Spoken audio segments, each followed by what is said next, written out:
Hey everyone, Daddy's podcast, and I hope you're enjoying it. And Daddy's podcast is gonna start, but I know you know it, but this is gonna be really fun, and we are gonna have lots of fun, like jump on the trampoline in the backyard and do some fun things.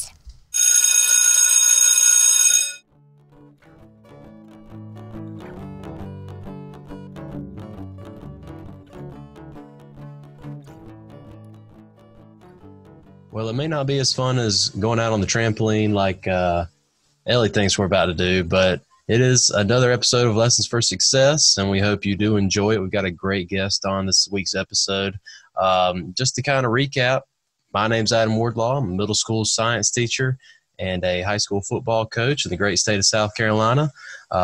In my quest to try to be a better coach, I was researching some stuff and wound up becoming a better teacher, knock on wood. And then that led to developing the podcast where I'm trying to help others find a path for success. Now, the goal here with the show is to try to develop this collaborative community that we can help each other out and have this growth mindset where we can be shooting ideas off each other. And the only way to get that started is if we can get this community involved. You can follow us on all our social media accounts. You can hit us up on Twitter, Instagram. We have a YouTube channel, and also our Spotify feed for all the episodes. On this week's episode, we have Chris Haddad. Chris Haddad is the defensive coordinator at Bellingham High School in Foxborough, Massachusetts. Coach Haddad is also the co-founder of vIQtory Sports, a football education platform that is intended to help coaches and players worldwide increase their knowledge of football. They provide blogs, podcasts, live clinics, and also have a free mobile app. In this Lesson for Success, Coach Haddad shares his experiences in life and how they influenced his career and the development of vIQtory Sports Technologies. You can follow Coach Haddad on Twitter at Chris vIQtory. That's Chris vIQtory. And you can also follow vIQtory Sports on Twitter at vIQtory Sports, vIQtory Sports. Enjoy. Yeah, so I'll start within these last 2 years when actually vIQtory has been born. So I've been coaching now. I'm 28 right now. I turned 29 at the end of the month. And, one thing I realized in my 5 years of coaching football is that there's nowhere to go to learn sports. And the story I always like to tell of how vIQtory was born is we put in a punt block, and one of our fast guys, he was a track guy. We put him in the spot where we wanted the punt block to happen, and we got on we wanted it on the field, backed up in their zone on their 30-yard line. And we all, as a coaching staff, agreed if we get this spot, we're going to go try to block this punt. So it was the fourth quarter of a game. It's 14-14. And we call the punt block, and he gets through clean. And I'll never forget, our whole coach staff was all, it's going to happen right now. And, he got there so fast, the punter stole the ball in his hands. So instead of tackling the punter, he kind of waited to block it off his foot, and he missed. And the ball, the field was flipped, and we ended up losing that game 21-14. They ended up scoring a late touchdown. And, as the kid was running off the field, I started to light him up a little bit. What are you doing? Why didn't you block the kick? And he snapped back on in the heat of the moment. It was like, Coach, I can't. That's roughing the kicker. And it just kind of dawned on me, like, if a kid doesn't know the rules of football, it's not the kid's fault. It's the coach's fault, right? Because there's nowhere to go to learn sports. I mean, kids can play video games. I always use the analogy. If a kid's playing a video game, he's trying to throw, 20, 30 Hail Marys to score as many points as he possibly can. He's not trying to learn football playing video games. But that's really the only outlet out there for a kid to learn, unless he has a good coach or someone to guide him, either a parent or a brother or a sister. But even still, they need to learn football too. So that's where vIQtory was born from, is that idea of teaching kids football from a fundamental standpoint. And in getting them involved, physically, but more importantly, mentally, having an outlet where kids can go and learn the sport of football. So that's where vIQtory was born from, and that's the journey that we've been on ever since. And it's been a wild ride. We've been doing podcasts with current, former NFL guys. We have live clinics we do every Tuesday night where we bring on a coach, and they talk a little bit of X and O's, talk a little bit of high-level fundamentals as well. And it's been great, just the free knowledge that we've been able to put out there to the coaches to ultimately help them grow in the off season and also in the in season, but also helping players grow as well. So yeah, that's victory in a nutshell. It's like I said, it's been a great ride in the past 2 years that we've been doing it. And, each day I learn more personally, and even our staff, we learn just more football from different coaches, because every part of the country has their own flavor and every coach has their own flavor too. And it's been a great ride so far. And, we're hoping to continue with the momentum that we have. Well, it sounds awesome. Something when you were talking about, how the kid stopped right before he was about to block the kick, it kind of reminded me of something I'd heard before. Well, if you're not coaching something, you're letting it happen. And it kind of goes along with what you're saying. If you're not teaching these kids about a certain aspect of the game of football, or, how to sit in a classroom or whatever have you, then, you're enabling it and you're letting it happen. And you might not necessarily know that you need to prepare for that, but it sounds like that's where your program can come in and help some coaches or players, understand maybe things that they didn't even think about trying to understand about the game of football. Yeah. I'm kind of interested in hearing about y'all's process of kind of getting it up off the ground, and what were some things that challenged you guys and you feel made you guys better in this whole process? Yeah, so getting off the ground wasn't easy. It's funny when you look back, and I say 2 years, we started with a mobile app, right? And the mobile app is still free to download on both iOS and Android. And that essentially will walk the user through the game of football. So I always use the analogy, it literally takes the user by the hand and walks them through everything from what is a helmet to all the way to what is a cover two. You can learn everything in between. So our initial thought was, let's get a mobile app out there. And it's funny, the mobile app that we built now looks nothing like our first version. And that usually happens with product development. But we decided that we were going to create a product for the player. And then the more coaches we talked to, they started asking us, do you have this resource or do you have this resource? And that's where the product started to develop, at least online with our blogs and our podcasts and our clinics, more towards the coaches, because the players learning football is great, but the coaches teaching it to the players is even greater. So that's where our mindset came from. And then, it was me and my co-founder, Brian. We launched initially, got it off the ground. And then from there, we brought in another co-founder, Steve. He's been with us now for about 7 months.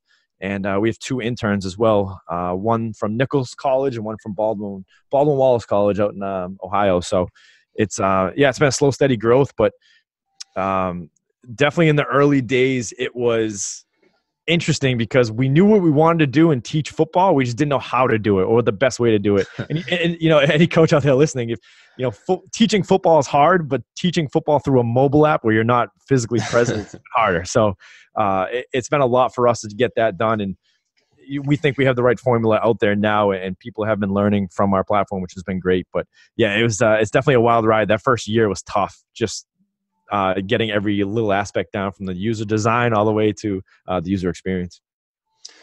You talked about you guys had this idea in mind for the product and stuff like that.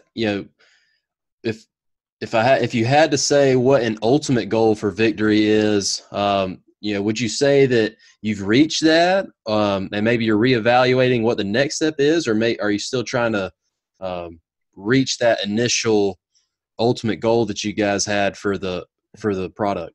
Yeah, so I guess two answers here. So the first one is, our kind of motto is fail fast, learn fast. So we're trying a lot of things, whether it be on YouTube, the live clinic, like I mentioned, we launched that about a month ago. We weren't sure how that was going to go, but the more feedback we're getting from coaches, hey, I can sit in my living room and watch a live clinic. That's awesome, right? As opposed to having to travel across the state, or leave your family for the weekend, whatever it may be. So that was the mindset. So a lot of what we're doing is just trying to put things out there and see if it's clicking and see if coaches are learning from it. So that's one thing. Have we reached where we want to be? Absolutely not even close. So we do have some things that we're building for coaches that I can't release quite yet. Hopefully in the future I can jump back on this podcast and we can release it. But we are building some things that are going to be beneficial for coaches during the season that we're really excited for. But also the long-term plan, and this is why I say that we're nowhere near the success, is we ultimately want to be the sports education platform for all sports.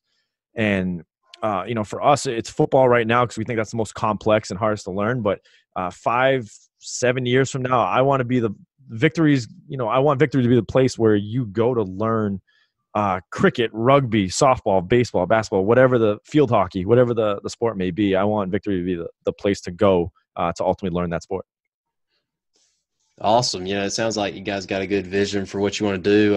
I was just curious because, when I stumbled across it on social media and stuff like that, the stuff you guys were putting out, is awesome. We talked a little bit before the recording started about just how, the videos looked and the overlays and the quality of product looked good. I was just curious as to, if you guys felt like you were reaching a plateau point, or if you guys had a dream even bigger than that. And it sounds like you do. For sure. Something you mentioned earlier was the struggle with trying to teach athletes and coaches without necessarily being in their presence. What can you kind of elaborate on what you learned about maybe how people learn through technology, or maybe just different learning styles? Did you guys learn anything more about that when you're trying to develop your product? Yeah, I guess two things come to mind here. The first one is there's not everyone learns the same, and I think a good coach realizes that too, where you may speak and talk your way through something, or you visually show something, or sometimes a player has to actually walk through it to understand it. So I think for us it was how can we maximize what a player can see and what he can read, essentially, to maximize what we can do on a mobile app. So we were just putting words on the screen and asking questions with our first alpha product. Like when we first started, it was just questions on the screen. And then it came to well, what if they're a visual learner, which most people are. They're visual learners, right? So we had to then create pictures. And then I have a friend that's a referee. We were filming videos of him giving referee signals. And then, I had a couple ex-players of mine that I called up that are, they're working day jobs now. I was like, hey, can you come on the weekends? We can put you guys in pads and we can film you guys doing this. So it was a lot of it was tailored more towards learning styles, not so much just us putting it out there and saying, hey, read this question or read this tutorial and then you're good. It's like, let's get it interactive with the videos. And then on top of that, my second point is we had to essentially dumb everything down to a sense where if you have no clue about the sport of football, let's say, you're a single mother and you have a kid and he loves the game of football, but you have no clue about it. You weren't exposed to the game at all. How can they learn the game of football, right? And I use the term dumb down in a sense where we tried to strip all the concepts down to the bare bones, where we can make it as simple as possible for anyone, regardless if you've been around the sport for years or if you have no clue about the sport, that you could just jump on and learn right away. It's funny you mentioned that second point about dumbing it down. As a middle school teacher, there are definitely a lot of different learning styles in my classroom at any given time. And exactly. I really think as technology's evolved more and more, even since when I was in school, which wasn't relatively that long ago, the best day of the month, maybe when we went to the computer lab and got to kind of Google animals or whatever we were learning about. Yep. And now, I don't know how your school systems work up there, but a lot of the districts where we're at here in South Carolina have Google Chromebooks and stuff like that. And so while it opens the door for so many great things and access to so many different resources you can provide to meet these different learning styles, it also brings these whole new problems. And so when you talked about dumbing it down, something I tell my students is that I'm trying to make them independent learners. And so what that means is, some people might say that my assignments or whatever are dumbed down because it might be this simulation that they're working on a Chromebook that I've videoed myself kind of doing a walkthrough on. But that's just so during class, when the kid raises his hand, if I know I've already gone through it in the walkthrough, I can kind of nudge him to go find that resource, watch it, and kind of teach himself how to do it. So, it's interesting to see how, whether it's in the classroom or with your guys' product, where you're trying to teach people about different sports and stuff like that, that the same kind of premise came about. I thought it was a good point. Yeah, exactly. And like I said, for us, it was just trying to get as many learning styles as we possibly can in the small screen that fits in your pocket. So it was definitely a challenge initially. And so what kind of things were you guys researching when you were trying to develop these different types of content for your program? You know, I know y'all probably looking up learning styles and stuff, but Yeah. yeah, was there any particular source or anything like that, or Yeah. that really helped you guys out? Yeah. So what we had to do was essentially lay out what football is. So we had a whiteboard, and on it was just equipment, coverages, defensive line. So we broke down every single position in the app too. So like, if you want to know what a 3-step drop is, a 5-step drop is. So we had to look at every single position on top of coverages, formations. So, you know, like I said, we had a whiteboard. I think it was 21 different topics that we ended up having.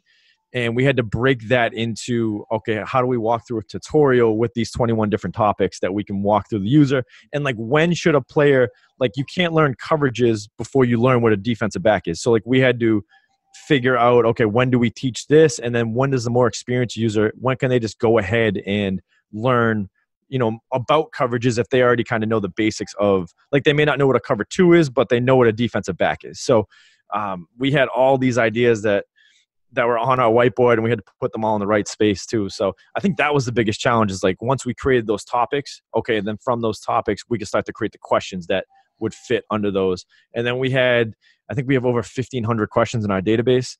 And Man.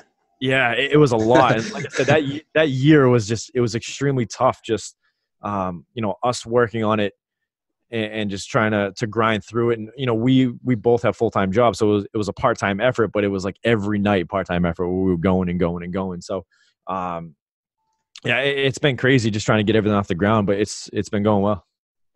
Also, you know, you talked about, how do you cater to the different levels of user? Now, do you guys do like some sort of pre-assessment when like somebody first gets on the app or something like that? So maybe it skips them past certain levels, or is that something that maybe y'all hadn't thought about yet? Yeah, so we have a recommendation. So when you sign on, Gotcha. it will recommend you. If you're a new user, you should start from the beginning. If you are somewhat comfortable with football, then skip to level 4.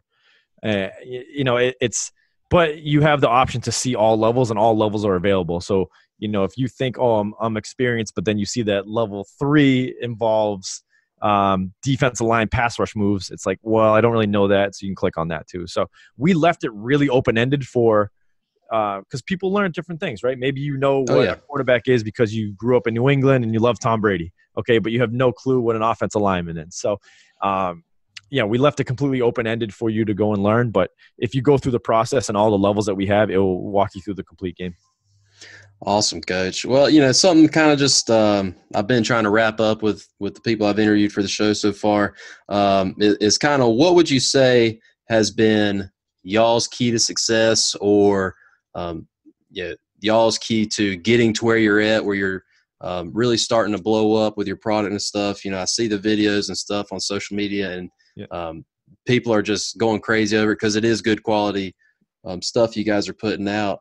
So what would be y'all's key to success, I guess, would be my last question. I have a great team. I think that's probably the biggest thing. Steve, Brian, and our 2 interns, Mike and Ryan, we got a great team who are very attentive. They work their butt off too. I think that, and I think our combined effort of, like I said, just knowing that we can fail at something and just rebound quickly from it. We don't dwell on a lot of things. We're not so much worried about, oh, if this didn't work, we don't sit on it for a week and a half. We say, okay, what's the next thing and how can we make it better? So I think a combination of that and just surrounding yourself with great people. You know, Steve and Brian, just as co-founders, they're unbelievable in their work ethic in general, and how they've been able to help push this thing forward, you know, as a team. So I guess my advice to anyone listening is just, surround yourself with great people. And also big shout out to the coaching community on Twitter. They've helped us grow as well, as far as being willing to come on our live clinics and just talk football with us in general. So I think a combination of those two have helped us be successful and will continue to help us be successful in the future. It is definitely a collaborative effort. That's kind of one of the big visions for this show right here, is that we can continue to develop a collaborative community where we're helping each other out and we're learning from each other. And, it sounds like you got a great team working with you. It sounds like the community that is following you guys is really supporting you. And I know I'm supporting you because I enjoyed it. I watched a little bit of your last Tuesday production. Is there any way where anybody who is listening can get in touch with you guys if they want to learn more about the product, or just to ask you guys any questions or anything like that? Yeah, absolutely. Tweet at me. I'm pretty up to date and just following Twitter on a consistent daily basis. So it's at Chris Victory, vIQtory. Or if you want to, feel free to email me as well, chris@victorysports.com. And, I'm usually pretty quick to respond back to that. Well, Coach, I appreciate your time. I told you it'd be brief. I know we've already gone over kind of what I promised. I apologize for that. No worries. This is great. And I appreciate it. And best of luck to your show. And, anything we can do to help you guys, please let us know.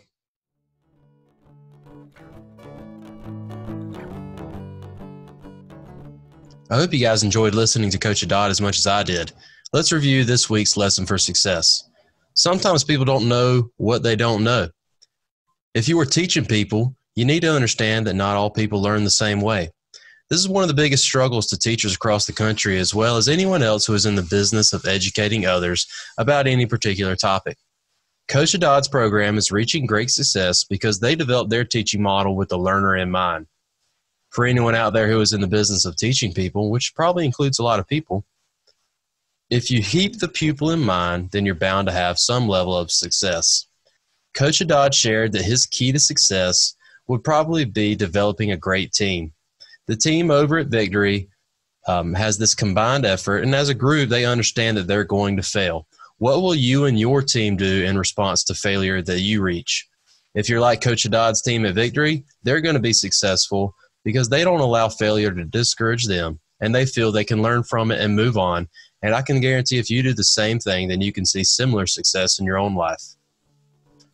As always, feel free to interact with the show on Twitter and Instagram at L4S Show. That's at L4, the number 4, S Show.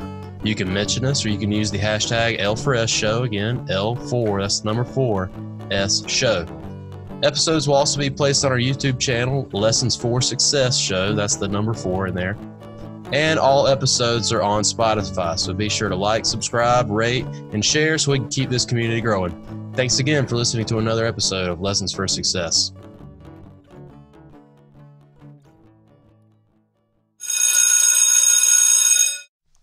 Hey everyone, Daddy's podcast.